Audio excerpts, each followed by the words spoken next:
And welcome. तो आज हम लोग इस वीडियो में देखने वाले हैं क्लास 10 सोशल साइंस का ज्योग्राफी का चैप्टर नंबर 3 जिसका नाम है एग्रीकल्चर। तो देखो ये जो चैप्टर है एग्रीकल्चर, ये आपके एग्जाम पॉइंट ऑफ व्यू से तो इम्पोर्टेंट है ही, प्लस आपके नॉलेज पर्पस के लिए भी क्या है, काफी ज्यादा इम्पोर्टेंट है। क्यों ये चैप्टर इम्पोर्टेंट है? क्योंकि आज भी हमारे इंडिया में जो सबसे ज्यादा जो इम्प्लॉयमेंट प्रोवाइड करने वाला जो सेक्टर है वो कौन सा है? एग्रीकल्चर है। रफली 55 टू 60% जो इम्प्लॉयमेंट है वो रूरल एरियाज में कौन प्रोवाइड करता है? एग्रीकल्चर के थ्रू जो है इम्प्लॉयमेंट जो है उनको मिलता है, आइदर डायरेक्टली या फिर इनडायरेक्टली। तो और ये एग्रीकल्चर जो है, इसके बहुत सारे हमारे इंडिया में क्या है, ज्योग्राफिकल कंडीशन डिफरेंट डिफरेंट होने के कारण बहुत से डिफरेंट डिफरेंट टाइप्स के जो एग्रीकल्चरल प्रोडक्शन जो है किया जाता है। तो आप यहाँ पर इस चैप्टर में समझोगे कि हमारे इंडिया में जो है किस किस टाइप की एग्रीकल्चर की जाती है, कौन कौन से ऐसे क्रॉप्स है जिसको किस पर्टिकुलर सीजन में ग्रो किया जाता है, और इसका हमारे जीडीपी के कंट्रीब्यूशन में कितना बड़ा योगदान है। ये सारी चीजें हम लोग यहाँ पर देखेंगे। तो स्टार्ट करते हैं। देखो, we still grow crop that our ancestor selected thousands of year back. मतलब आज भी हम लोग उन्हीं टाइप के क्रॉप्स का प्रोडक्शन कर रहे हैं जो कि आज से कई हजार साल पहले जो हमारे जो एंसेस्टर थे उन्होंने स्टार्ट किया था। In the beginning human mostly grew food crops. Starting में जब ह्यूमन बींग्स में डेवलपमेंट हुआ था तो उसने सबसे पहले किसकी एग्रीकल्चर करना स्टार्ट किया था? जो खाने लायक जो चीजें होती हैं, जो फूड क्रॉप्स जो होती हैं, उनका प्रोडक्शन करना इन्होंने स्टार्ट किया था। Over time they began cultivating cotton, jute etcetera. फिर बाद में इन्होंने क्या किया, कॉटन का भी जूट का भी जो है एग्रीकल्चर जो है इसका प्रोडक्शन करना जो स्टार्ट कर दिया था। Today agriculture is no longer a substance activity but a commercial activity. आज के डेट में जो एग्रीकल्चर है वो सिर्फ और सिर्फ एक एक हमारा क्या है, खाने के लिए प्रोड्यूस करने तक ही सीमित नहीं है, बल्कि ये क्या है, एक कमर्शियल एक्टिविटी है। लोग इससे प्रॉफिट अर्न करते हैं, अपना लाइवलीहुड जो है क्या करते हैं, इससे रन करते हैं। Farmers give priority to the crops that bring them more money income। मतलब आज के डेट में जो फार्मर्स हैं वो ऐसे क्रॉप्स की प्रोडक्शन करना ज्यादा प्रिफर करते हैं जिसमें उनको प्रॉफिट क्या मिले, ज्यादा मिले। मतलब कमर्शियल क्रॉप की जो है ये ज्यादा जो है प्रोडक्शन करने की कोशिश करते हैं। The commercial approach and growing human needs have changed the nature of agriculture। और इसी कमर्शियल अप्रोच के कारण, ज्यादा से ज्यादा प्रॉफिट कमाने के अप्रोच के कारण जो है हमारा एग्रीकल्चर करने का जो तरीका है वो पूरी तरीके से क्या हो गया, पहले के कंपैरिजन में चेंज हो गया है। This change can be seen over the both the time and the space. और ये जो चेंजेस हैं ये हमको टाइम के रिगार्डिंग भी देखने को मिलता है और स्पेस के रिगार्डिंग भी देखने को मिलता है। टाइम के रिगार्डिंग कैसे? जैसे पहले जो है क्या करते थे, जो हमारे इंसेस्टर थे वो क्या करते थे, एक साल में सिर्फ और सिर्फ एक ही टाइप का एग्रीकल्चर का प्रोडक्शन जो है करते थे, और एक पर्टिकुलर जगह पर क्या करते थे, एग्रीकल्चर नहीं करते थे। कुछ साल एक जगह पर किए, फिर कुछ साल डिफरेंट लोकेशन पर जाकर जो एग्रीकल्चर जो है करते थे। तो पहले टाइम एक साल में एक ही टाइप का प्रोडक्शन होता था, स्पेस भी हमारे पास कम थे। लेकिन आज के डेट में एक ही साल में हम लोग क्या करते हैं, 2 से 3 क्रॉप्स का प्रोडक्शन जो है ले सकते हैं। इवन पंजाब और हरियाणा में तो एक साल में 3 जो है एग्रीकल्चर जो है क्या किया जाता है, क्रॉप जो है प्रोडक्शन किया जाता है। स्पेस क्या है, पहले स्पेस कम था, लोग बार बार शिफ्टिंग कल्चर को ज्यादा उस समय क्या करते थे, ज्यादा ध्यान देते थे। लेकिन आज के डेट में शिफ्टिंग कल्चर पे नहीं, बल्कि एक ही जगह स्टेबल होकर फार्मर जो है क्या करते हैं, एग्रीकल्चर जो है करते हैं। ये देखो, ये आपके पास एक पिक्चर है जिसमें मॉडर्न फार्मिंग के बारे में जो है बताया है, मतलब साइंटिफिकली किस तरीके से ये एग्रीकल्चर जो है किया गया। देखो, एक प्रॉपर अरेंजमेंट है, प्रॉपर वाटर के लिए इनके पास गैप है, सनलाइट के लिए भी प्रॉपर गैप है, हर चीज इनको प्रॉपरली मिल रहा है। तो अगर किसी प्लांट को सनलाइट, वाटर, ये सारी चीजें अच्छे से मिलेंगी तो उसका प्रोडक्शन भी क्या होगा, अच्छे से जो है होगा। तो पहले साइंटिफिकली एग्रीकल्चर नहीं किया जाता था, लेकिन आजकल इसका एडप्टेशन जो है काफी ज्यादा इंक्रीज हुआ है। लेकिन आज भी हमारे इंडिया में रूरल एरियाज ऐसे हैं जहां पर ट्रेडिशनल एग्रीकल्चर जो है किया जा रहा है। तो जो गवर्नमेंट है वो मॉडर्न फार्मिंग को क्या कर, ज्यादा प्रमोट कर रही है वेरियस स्कीम्स के थ्रू, और लोगों को बोल रही है कि आप ट्रेडिशनल एग्रीकल्चर को छोड़ो, आप क्या करो, मॉडर्न एग्रीकल्चर को क्या करो, यूज करो करके। अब उसी को हम लोग आगे देखते हैं। Agricultural seasons in India. हमारे इंडिया में कितने सीजन्स ऐसे होते हैं जहां पर हम लोग एग्रीकल्चर का प्रोडक्शन, एग्रीकल्चरल क्रॉप का प्रोडक्शन करते हैं, उसको देखते हैं। In India, farming is done throughout the year in the some place while it is limited to the monsoon season in the other place। हमारे इंडिया में क्या होता है, कुछ जगह ऐसे होते हैं जहां पूरे साल भर क्या किया जाता है, एग्रीकल्चर किया जाता है, जैसे पंजाब हरियाणा हो गया। कुछ जगह ऐसे हैं जहां पर सिर्फ और सिर्फ मानसून के टाइम ही एग्रीकल्चर किया जाता है। फॉर एग्जांपल राजस्थान वगैरह जहां पर पानी जो है कम है, गुजरात का कुछ एरिया जो है जहां पर पानी कम है, तो वहां पर सिर्फ मानसून टाइम में ही एग्रीकल्चर जो है किया जाता है। The climate varies across the country during the year. और दूसरा चीज, हमारे इंडिया में पूरे इंडिया में जो क्लाइमेटिक कंडीशन है वो हर जगह सेम नहीं है, हर जगह डिफरेंट है। अगर आप साउथ के कंट्रीज में चले जाओगे तो वहां पर आपको वहां का क्लाइमेट कंडीशन आपको डिफरेंट मिलेगा। सेंट्रल इंडिया में चले आओगे तो आपको कुछ और दिखेगा। आप नॉर्दर्न साइड में चले जाओगे, जम्मू कश्मीर, हिमाचल प्रदेश, उत्तराखंड, पंजाब, इस रीजन में आपको डिफरेंट क्लाइमेटिक कंडीशन मिलेगा। अगर आप नॉर्थ ईस्ट की तरफ चले जाते हो, मणिपुर, नागालैंड, असम, ये सब इन सब स्टेट पर जब जाओगे तो वहां पर आपको क्लाइमेटिक कंडीशन जो है डिफरेंट जो है मिलेगी। Different crops are grown in the different season. और इसी के कारण से क्या किया जाता है, अलग अलग सीजन में जो है अलग अलग क्रॉप्स का प्रोडक्शन जो है किया जाता है। मतलब जो क्रॉप जिस सीजन के लिए ज्यादा सुटेबल होता है उसी क्रॉप का प्रोडक्शन जो है किया जाता है। For example, in the irrigated area of Chhattisgarh paddy is cultivated during the monsoon season. For example, जैसे हमारे छत्तीसगढ़ में क्या होता है, जब मानसून का सीजन आता है तो हम लोग क्या करते हैं, पैडी, राइस, धान का एग्रीकल्चर जो है प्रोडक्शन जो है करते हैं। While weeds and the vegetables are grown in the winter season. जैसे अभी विंटर सीजन चल रहा है तो अभी विंटर के सीजन में क्या लगाए जाएंगे, बहुत सारे जो है आपके वेजिटेबल्स वगैरह, वीड्स वगैरह जो है लगाने का ये परफेक्ट टाइम जो है होता है। इसके अलावा समर में भी कुछ और स्पेशल टाइप के वेजिटेबल्स को जो है लगाया जाता है। तो हमारे छत्तीसगढ़ में भी क्या है, अलग अलग ज्योग्राफिकल कंडीशन है, तो इसीलिए एक सीजन में हम लोग पैडी लगाते हैं, दूसरे सीजन में वीट लगाते हैं, तीसरे सीजन में वेजिटेबल्स जो है हम लोग लगाते हैं। In India we have 3 main agriculture season. हमारे इंडिया में, ओवरऑल इंडिया में मेन 3 तरीके के हमारे पास क्या है, एग्रीकल्चरल जो है सीजन है। उसमें से सबसे पहला है हमारा खरीफ सीजन। अब ये खरीफ सीजन क्या, देखो, this season starts with the onset of the monsoon. जैसे ही मानसून आने वाला होता है तो हम लोग खरीफ का प्रोडक्शन जो है करते हैं। जैसे आप लोग भी गांव में रहते होगे तो देखे होगे कि जैसे ही जून जुलाई में बारिश होती है तो फिर जो फार्मर्स जो होते हैं वो अपना ट्रैक्टर वगैरह, अपना हल वगैरह, जो उनका टिल्ट करने का जो भी तरीका होता है, उससे जाकर खेतों को क्या करने लगते हैं, टिल्टिंग करना जो है स्टार्ट कर देते हैं। आप लोग देखे होंगे। During the monsoon, it rains across almost the whole of India, so there is enough water for the farming. Monsoon season हमारे इंडिया मतलब ऐसे ज्योग्राफिकल कंडीशन पर बसा हुआ है जहां पर ऑलमोस्ट हम लोग बोल सकते हैं कि पूरे इंडिया में क्या होती है, मानसून की पानी जो है आती है, बारिश जो है हर जगह होती है। तो इसके कारण से खरीफ क्रॉप को जो है सफिशिएंट अमाउंट में पानी जो है मिल जाता है, नेचुरली मिल जाता है। That is why almost all the agriculture land in the country is cultivated during the kharif season. और इसी कारण से खरीफ सीजन का जो एग्रीकल्चर जो होता है वो पूरे के पूरे इंडिया में जो है किया जाता है। जैसे रबी क्रॉप जो होता है वो कुछ जगह पर नहीं किया जाता, जैसे राजस्थान वगैरह में जो है रबी क्रॉप उतना ज्यादा नहीं किया जाता, लेकिन हाँ अब वहां भी बहुत सारे डैम्स बन गए हैं, वहां बहुत सारे कैनल्स बन गए हैं, तो इसके कारण से पानी जो है पहुंच रही है, तो अब धीरे धीरे वहां पर भी हो रही है। लेकिन अगर नेचुरली बोला जाए तो खरीफ क्रॉप जो है पूरे इंडिया में लगाया जाता है, रबी क्रॉप जो है हर जगह नहीं लगाया जाता। Kharif crops require high humidity and the high temperature. जो खरीफ क्रॉप होता है उसको बहुत ज्यादा ह्यूमिडिटी चाहिए होता है और बहुत ज्यादा टेम्परेचर जो है चाहिए होता है। ह्यूमिडिटी का मतलब समझते हो, नमी। So main crops are paddy, maize, jowar, बाजरा, मंडुआ, तुआर, मूंग, उड़द, तिल और ग्राउंडनट, सोयाबीन, ये सब किसमें आते हैं, ये सब खरीफ क्रॉप में जो है आते हैं। और उसके बाद नेक्स्ट देखो रबी क्रॉप में कौन कौन आते हैं। The rabi season start immediately after the kharif and the continuous through the winter.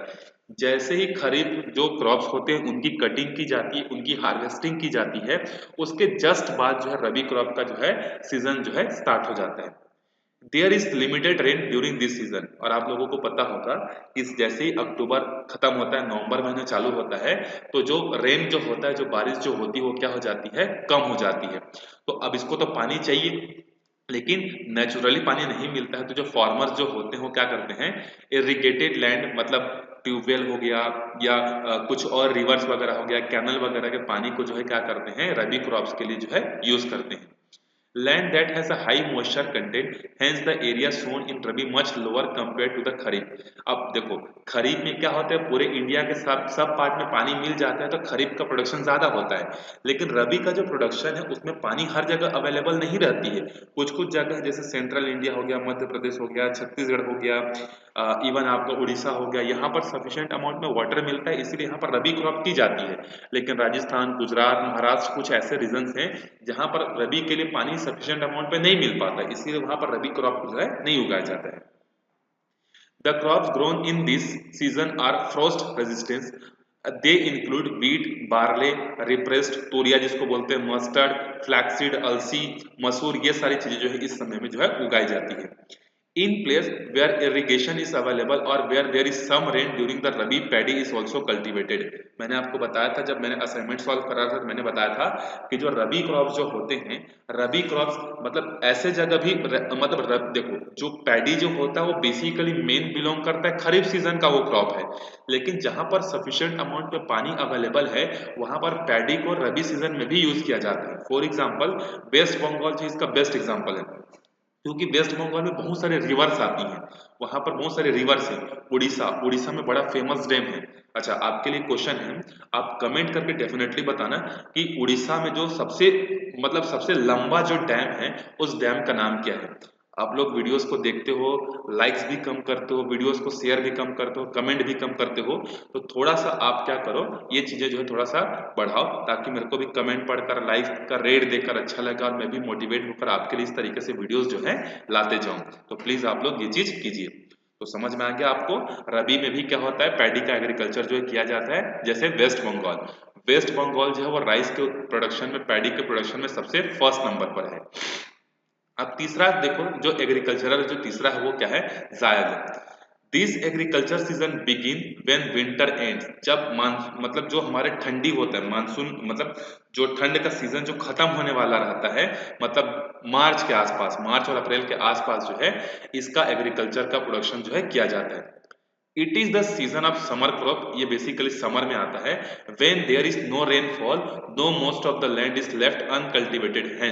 देखो ये ऐसे सीजन में किया जाता है जहां पर रेनफॉल होता ही नहीं है, hence irrigation is needed to grow. अब अगर पानी है ही नहीं तो आपको इरिगेशन सिस्टम यूज करना पड़ेगा, आपको यहाँ पर पानी कहीं ना कहीं से लाना पड़ेगा। Which are known by different names by the garma, dalua, बोरो, अगर अलग अलग पार्ट्स में जो है जायद को अलग अलग नाम से जो है जाना जाता है, लेकिन मेन जो नाम इसका जायद है। The area sown in zaid much less than in the rabi. अब सबसे ज्यादा प्रोडक्शन कौन से लैंड में किया जाता है, कौन से सीजन में किया जाता है, खरीफ में, क्योंकि पानी सफिशिएंट अमाउंट में रहता है। तो अगर आपसे पूछेगा कि किस सीजन में इंडिया में सबसे ज्यादा एग्रीकल्चर किया जाता है, तो खरीफ, फिर उसके बाद रबी, फिर उसके बाद जायद में जो है किया जाता है। Usually, जायद farming is done on the river beds, land around the lakes and the lower plains where irrigation available। Generally जो जायद के जो क्रॉपिंग, जायद की जो फार्मिंग वो कहाँ की जाती है, नदी के किनारे में की जाती है, और लेक्स के किनारे, जो लेक्स होते हैं, जो रिवर्स बेड्स होते हैं, उसके किनारे किनारे में जो है किया जाता है, या फिर ऐसे जगह किया जाता है जहां पर प्लेन एरिया रहते हैं। The crop must be able to tolerate the severe summer heat. और इन क्रॉप्स की सबसे स्पेशलिटी क्या होती है, ये समर में जो है हॉट जो वेव चलता है ना, जिसको लू बोलते हैं, उसको ये क्या कर सकते हैं, सह सकते हैं। और एक और इनमें स्पेशलिटी ये होती है कि जायद का जो सीजन होता है वो प्योरली समर सीजन होता है, मतलब पानी ऐसे ही कम रहता है। लेकिन जायद में जो जो क्रॉप्स जो यूज किया जाता है, इन क्रॉप्स में सबसे ज्यादा पानी रहता है। तो ये नेचर की सबसे बड़ी क्या है, खूबसूरती है कि नेचर में पानी नहीं है लेकिन इन फ्रूट्स में पानी है। जैसे ककंबर, खीरा, वाटरमेलन, वेजिटेबल्स, इनमें बहुत ज्यादा पानी होता है। Are the main crops in some places such as part of Chhattisgarh plain, irrigated paddy is also cultivated during this season. और कुछ रीजन है जैसे धमतरी रीजन हो गया, धमतरी रीजन में जो है क्या है। अच्छा एक और क्वेश्चन आपके लिए, एक तो आपको कमेंट करके ये बताना है कि उड़ीसा में सबसे फेमस डैम कौन सा, जो कि पूरे इंडिया का सबसे लॉन्ग डैम है। छत्तीसगढ़ का सबसे फेमस डैम जो धमतरी में प्रेजेंट है, उस डैम का नाम क्या है, उसकी स्पेशलिटी क्या है, आपको बतानी है। तो वहां पर जो डैम्स वगैरह हैं, वो इन डैम्स में क्या किया जाता है, पानी सफिशिएंट अमाउंट में प्रेजेंट रहता है साल भर। तो जायद सीजन में भी कई बार क्या किया जाता है, पैडी का जो प्रोडक्शन जो है किया जाता है। ठीक है, तो तीनों सीजन में हो जाता है, पानी की अवेलेबिलिटी पर डिपेंड ये करता है। तो सबसे ज्यादा पानी चाहिए होता है पैडी को। तो जहां जहां जब जब पानी अवेलेबल रहेगा वहां पर पैडी का एग्रीकल्चर हो जाएगा। जैसे पंजाब हो गया, हरियाणा हो गया, तो यहाँ तो तीनों सीजन में ही पैडी उगा दिया जाता है, क्योंकि जब ग्रीन रेवोल्यूशन हुआ था तो ग्रीन रेवोल्यूशन के कारण पंजाब और हरियाणा में जो है वाटर का इंफ्रास्ट्रक्चर ऐसा बना दिया गया है कि वहां पर पानी हमेशा अवेलेबल रहता है। वैसे भी पंजाब में रावी, चेनाब, ब्यास, झेलम, सतलज ऐसी बहुत सारी छोटी छोटी इनकी ट्रिब्यूटरीज, बहुत सारी ऐसे रिवर्स होती हैं जो कि पंजाब हरियाणा से फ्लो होती है। तो उनको हमेशा पानी जो है मिलते रहता है, तो वहां पर एक साल में 3-3 बार एग्रीकल्चर जो है कर लिया जाता है, वो भी राइस का ही। चलो अब आगे देखते हैं agricultural production in India. Agricultural production is the total volume और the quantity of the harvested crop. अब देखो एग्रीकल्चरल प्रोडक्शन का मतलब क्या होता है, वो टोटल एरिया जिस एरिया पर क्या किया जाता है, खेती की जाती है, उसको बोलते हैं एग्रीकल्चरल प्रोडक्शन बोलते हैं। In India agricultural production has increased almost 5-fold over the last 60 year. हमारे इंडिया में पिछले 60 सालों में मतलब 5 गुना एग्रीकल्चरल प्रोडक्शन में क्या हुई है, इंक्रीमेंट जो है हुई है। देखो इन 1950-51 जब हमारा इंडिया उस समय आजाद हुआ ही था, हमारा जो टोटल जो फूड का जो प्रोडक्शन होता था वो कितना होता था, 51 मिलियन टन। और मैं यहाँ पर एक और चीज बता दूं कि जब हमारा इंडिया इंडिपेंडेंट था तो ब्रिटेन हमको इस तरीके से लूट कर चला जा चुका था कि लोगों के पास खाने के लिए राइस नहीं था। सोचो इंडिया में इतनी सारी जमीनें हैं, इतने सारे रिवर्स हैं, फिर भी यहाँ के लोग जब इंडिया इंडिपेंडेंट हुआ तो भूखे मर रहे थे। हमको अमेरिका के राइस पर, अमेरिका के जहाजों पर डिपेंड होना पड़ता था। मतलब अमेरिका जो था उस समय बहुत डेवलप्ड कंट्री था, तो जो उस समय गरीब कंट्रीज थी उसको जहाज में भेज कर जो है अनाज वगैरह गरीब कंट्रीज को भेजता था। तो हमारे इंडिया के लोग अमेरिका के जहाज का वेट करते थे कि कब अमेरिका का जहाज आएगा, कब वहां से हमको सामान जो है मिलेगा करके। इतना गरीबी जो है उस समय हमारे इंडिया में थी। तो उस समय सिर्फ और सिर्फ 51 मिलियन टन का प्रोडक्शन किया जाता था। और 2010-11 आज से 10 साल पुराना डेटा है, कितना है, 244। इवन आज के डेट में तो ये 350 से भी ऊपर मिलियन का प्रोडक्शन जो है हो गया होगा। तो सोचो कितना गुना हम लोग बढ़ा चुके हैं अपने प्रोडक्शन को। During this period India's population increase 3-fold। अब ऐसा नहीं कि एग्रीकल्चरल प्रोडक्शन बढ़ा है तो पॉपुलेशन नहीं बढ़ेगा, पॉपुलेशन भी बढ़ा है, क्योंकि पॉपुलेशन जब बढ़ेगा तो एग्रीकल्चरल फील्ड में काम करने वाले लोग भी बढ़ेंगे, लोगों की डिमांड भी बढ़ेगी, तो उसको पूरा करने के लिए एग्रीकल्चरल वॉल्यूम को तो बढ़ाना ही पड़ेगा। तो 1951 में कितना था, 36 करोड़ था, जो कि 2011 में कितना हो चुका था, 2011 में अभी जनगणना हुई थी, सेंसस हुआ था, 121 करोड़ है। आज के डेट में 2020 में तो 140 करोड़ के आसपास हमारा पॉपुलेशन जो है हो गया होगा। Hence, food grain production increase more rapidly than the increase in population। तो हमारा पॉपुलेशन का रेट जितना तेजी से बढ़ा है उससे ज्यादा तेजी से कौन बढ़ा है, हमारा एग्रीकल्चरल प्रोडक्शन जो है बढ़ा है। Oil seeds production rose 6-fold times from 5 million tons in 1951 to 32 million tons in 2010-11। मतलब 1950-51 में जो है ऑयल सीड्स का जो प्रोडक्शन, ऑयल सीड्स मतलब जैसे सूरजमुखी हो गया, ग्राउंड नट्स हो गया, जिनसे ऑयल मिलता है, इनका प्रोडक्शन उस समय सिर्फ 5 मिलियन होता था। आज के डेट में 32 मिलियन टन जो है होता है। But pulses production only double, लेकिन पल्सेस का जो प्रोडक्शन है वो सिर्फ 8 मिलियन से कितना हुआ है, 18 मिलियन टन जो है हुआ है। So the growth in the pulses production has been much lesser than that of the some other crops। तो हम लोग ये बोल सकते हैं कि पल्सेस का जो प्रोडक्शन है वो बाकी के प्रोडक्शन से क्या हुआ है, काफी कम हुआ है। इवन पल्सेस जो है हमारे इंडिया में सबसे ज्यादा प्रोड्यूस होता है, लेकिन बाहर से भी हमको क्या करना पड़ता है, इंपोर्ट करना पड़ता है। मतलब चाइना के बाद पूरी दुनिया में सबसे ज्यादा जो पल्सेस का जो प्रोडक्शन है वो इंडिया करता है, और कंजम्पशन भी करता है, सबसे ज्यादा कंजम्पशन भी यही करता है, और सेकेंड हाईएस्ट प्रोडक्ट प्रोड्यूसर भी यही है। लेकिन फिर भी हमको सेंट्रल एशिया से क्या करना पड़ता है, दाल जो है इंपोर्ट करना पड़ता है। तो इसका रीजन क्या है कि हमारे इंडिया के जो मोस्टली लोग हैं वो कैसे हैं, शाकाहारी हैं, तो ये मीट वगैरह ज्यादा कंज्यूम नहीं करते। तो इनके खाने में जो दाल है ये तो जरूरी है तीनों टाइम। कई कुछ ऐसे जगह हैं, कुछ ऐसे लोग हैं जो कि तीनों टाइम दाल खाते हैं। तो हमारे इंडिया में प्रोडक्शन भी मतलब टॉप में आते हैं, प्रोडक्शन में भी, कंजम्पशन में भी टॉप में आते हैं, लेकिन फिर भी हमको बाहर से इंपोर्ट करना पड़ता है, क्योंकि इंडिया के लोग दाल जो है कॉमन है, इनके लिए हर चीज में दाल चाहिए रहता है, इसलिए हम लोग सेंट्रल एशिया से क्या करते हैं, इंपोर्ट करते हैं। The growth in production has varied from crop to crop। We can understand the trend by the filling in the blanks in the following paragraph।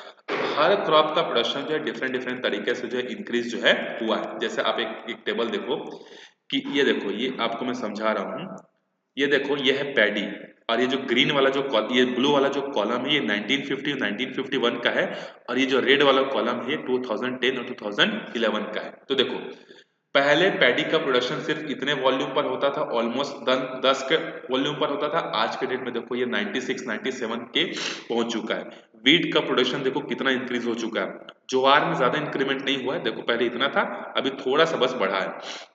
बाजरे में काफी ज्यादा इंक्रीमेंट हुआ है, मेज में इंक्रीमेंट हुआ है। जो मिलेट्स हैं इसमें प्रोडक्शन क्या हुआ है, कम हुआ है। पल्सेस भी बढ़े हैं, ऑयल सीड्स का प्रोडक्शन भी जो है काफी ज्यादा जो है क्या है, बढ़ा हुआ है। अब यहाँ पर देखो एक और टेबल आपको दिया हुआ है, इस टेबल को यूज करके आपको फिल करना है। The maximum increase in the food grain production in the country has been in the wheat in 1950-51 wheat production was. तो वीट का प्रोडक्शन देखो कितना था उस समय, 6 मिलियन टन था, तो यहाँ पर 6 लिखोगे। उसके बाद देखो 2010-11 में कितना हो गया, उससे लगभग 12-15 गुना जो है ये बढ़ गया है। पैडी का प्रोडक्शन ऑलमोस्ट जो है 5 गुना बढ़ गया, 4 गुना बढ़ गया है। सबका यहाँ पर देखो किस तरीके से इंक्रीमेंट जो है हुआ है। तो ये सब हमारे एग्रीकल्चरल टेक्निक्स में चेंज होने के कारण जो है हुआ है। तो इस वीडियो में हम लोग यहीं तक देखते हैं। अगले वीडियो में हम लोग स्टार्ट करेंगे कि हमारे इंडिया में ये जो एग्रीकल्चर का जो प्रोडक्शन जो इतना ज़्यादा इंक्रीज हुआ है पिछले 60 सालों में, उसका रीज़न क्या है। तो उसका रीज़न यहाँ पर बेसिकली तीन रीज़न है। जो हमने एग्रीकल्चर करने का जो एरिया जो है वो हमने काफ़ी ज़्यादा इंक्रीज कर दिया है। उसके बाद ये तो एरिया हो गया। अब कितने पहले हम लोग क्या करते थे, सीड्स जो यूज़ करते थे, वो सीड्स जितने बड़े एरिया में लगाते थे वो एरिया भी अब इंक्रीज हो गया है, ज़मीन भी बढ़ चुका है, प्रोडक्टिविटी भी हमारी काफी ज्यादा बढ़ चुकी है क्योंकि टेक्नोलॉजी के कारण। तो ये सारी की सारी ऐसे रीजन है जिसके कारण से एग्रीकल्चर जो है यहाँ पर हमारे इंडिया में काफी ज्यादा प्रमोट हुआ है। तो उसको हम लोग अगले वीडियो में देखेंगे। तो मिलते हैं अगले वीडियो में, तब तक अच्छे से पढ़ते रहो और वीडियोस को ज्यादा से ज्यादा लोगों तक शेयर करो, सब्सक्राइब करो चैनल को। मिलते हैं अगले वीडियो में, बाय बाय।